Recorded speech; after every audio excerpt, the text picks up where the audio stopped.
Start with Sunday's Super Bowl 59 rematch between the defending champs, the Eagles, taking on the Chiefs in Kansas City. Jalen Hurts and Philly, they've won 17 of their last 18. The Chiefs looking to avoid the first 0-2 start in Patrick Mahomes' career. For much more, let's bring in our senior NFL writer, that is Jeremy Fowler, and let's talk about Super Bowl 59, the rematch. And you have some news coming in about an injury. What can you tell us? Yeah, Kevin, let's start with Dallas Goedert. Eagles tight end has been declared out with a knee issue. So their starting tight end, who had 7 catches last week in a passing game that didn't exactly get off the ground, that is a key loss. So expect the Eagles to run the ball a lot. They have Grant Calcaterra that can step in. He's the primary backup. Also watch for A.J. Brown, Kevin, just the 1 target last week. They're going to want to get him more involved, some quick slant routes, get him the ball early and often if they can. On the Chiefs side, Xavier Worthy, he has a slim chance, according to Andy Reid, of playing this week. So he's listed as doubtful, coming off that dislocated shoulder. But the good news was, out at practice back-to-back weeks in a limited capacity, seems to be trending upward for the next week or two. They're not going to put him on IR. So the Chiefs are just trying to get to the point where they can get Hollywood Brown, Rashee Rice, and Worthy on the same field at the same time. It's going to take a while, at least not this week. And you got James Cook, running back with the Bills, should be good to go. Had a hamstring issue earlier in the week.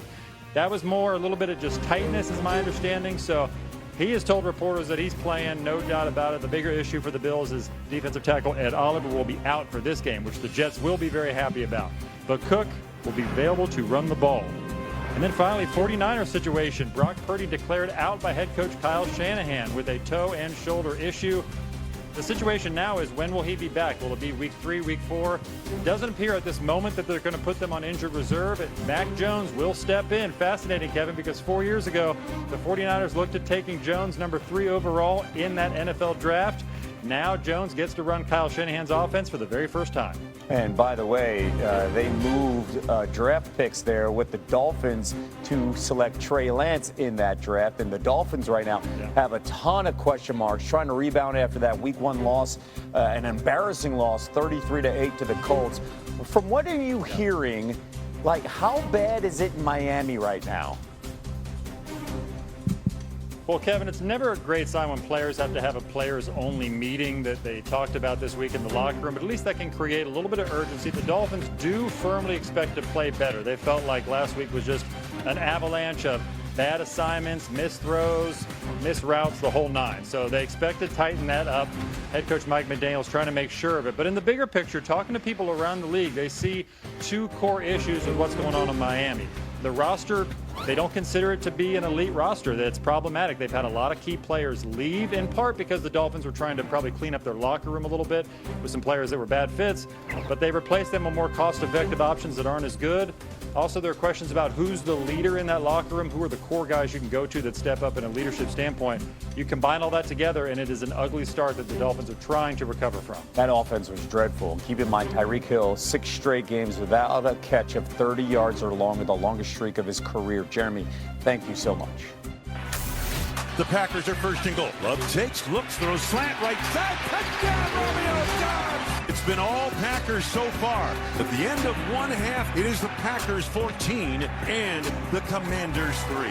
It's all about getting stops and getting the ball back into the offense. You give us 20 points, we should be able to win that game. Touchdown! And a Lambeau leap. 27-18.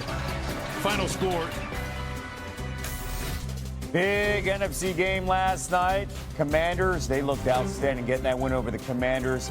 Came at a cost for both teams. Green Bay receiver Jaden Reed broke his collarbone, will miss considerable time. And Adam Schefter reporting that Washington running back Austin Eckler likely tours Achilles tendon. That's not good. And the odds makers, they like the Packers so far this season. Not only are they the current favorite to win their division, the NFC North, but they are tied for the best odds to win the NFC and have the second best odds to win the Super Bowl, something they haven't done since 2010.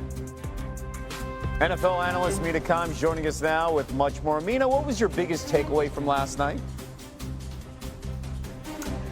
Just how dominant and complete the Packers defense looked. The offense I thought was excellent too, and Matt LaFleur has a history of calling great games against Dan Quinn defenses.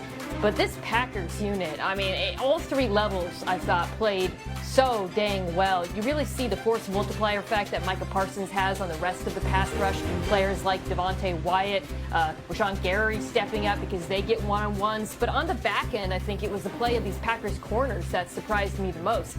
Keyshawn Nixon, with all of those pass breakups, it's almost like the confidence they've gotten from Micah and this pass rush is leaking into the rest of the unit. So well coached by Jeff Hafley, so many tricky coverage rotations and different types of pressures. They are truly a force to be reckoned with, not only in their own division, but the entire NFL. Now they get a mini bye before week 3 when they face the Browns on the road. The team that the Packers opened up the season with a victory that was against the Lions. And the Lions looked really lost in the opener, missing their OC, Ben Johnson, missing their DC and Aaron Glenn. What do you need to see from this offense this weekend? Well, I think it's helpful now to have seen the Packers defense against another playoff team to put that week 1 performance in perspective a little bit. This is the great part about the early part of the season, or the confusing part. But you still want to see them run the ball better, irrespective of how good the Green Bay is on the ground. The Lions' rushing attack week 1 averaged less than 1.5 yards before contact per carry. That would have been their worst performance last year by a large margin. They're just not getting the same push that they did last season. The interior of the offensive line is different. I think that's responsible for some of it. But you wanted some creativity in that ground game to try to unlock Jahmyr Gibbs. And through that unlocking and the run game being better, getting you into third and manageable so that the passing game isn't under so much pressure. Detroit is a 6.5-point favorite at the moment against Ben Johnson and the Bears. Mina Kimes coming back to set the table for the rest of the week. Ladd McConkey and the Chargers, they finish up week 2. The slate against the Raiders. Second half of our Monday Night Football doubleheader on ESPN. Both teams 1-0 with head coaches having a history that dates back to their college coaching days. Pete Carroll was asked about his fondest memory about facing Jim Harbaugh earlier this week. Listen to this. I remember Jim. No, I have no fond memories. I'm not going to go there. They're great games. They've been great games. That's all. Learned a lot from him just watching him, but he's always been on the other side. When I was a player, he was a defensive coordinator, head coach somewhere, and then when I was coaching, we were trying to gouge each other's eyes out. You know, I mean, it's like in the competitive spirit of that. But yeah, it's competition at the highest level. I mean, that's what he's all about. They were respectful. I would think they'd be great teammates, but they're adversaries. Chargers star wide receiver Ladd McConkey joining us now on SportsCenter. You got a taste of the rivalry with the Raiders last season with a pair of wins. Now you add Pete Carroll to the mix with his history with Jim Harbaugh at USC and Stanford. How would you describe the intensity of Chargers-Raiders, Ladd? Man, I've got to experience it for 1 year, and I think we got a good taste of it last year. You know, we were battling with them. It was a tough game, both games. So I expect nothing less, and then obviously that little piece with Coach Harbaugh and Pete Carroll, you can tell they're both ultimate competitors, so it'll be a fun one. Yeah, and on the other sidelines of this game is your former Georgia teammate Brock Bowers. He set records for tight ends as a Raiders rookie. What makes Brock so successful? You saw him play back in the day. Yeah, he's a stud. Not many tight ends, not many people can do what he does on the football field. So I'm super excited to meet up with him, but while we're out on the field, I don't want any part of it. And by the way, both of you guys are going to be rooting for the Bulldogs of Georgia tomorrow in Knoxville when they face Tennessee.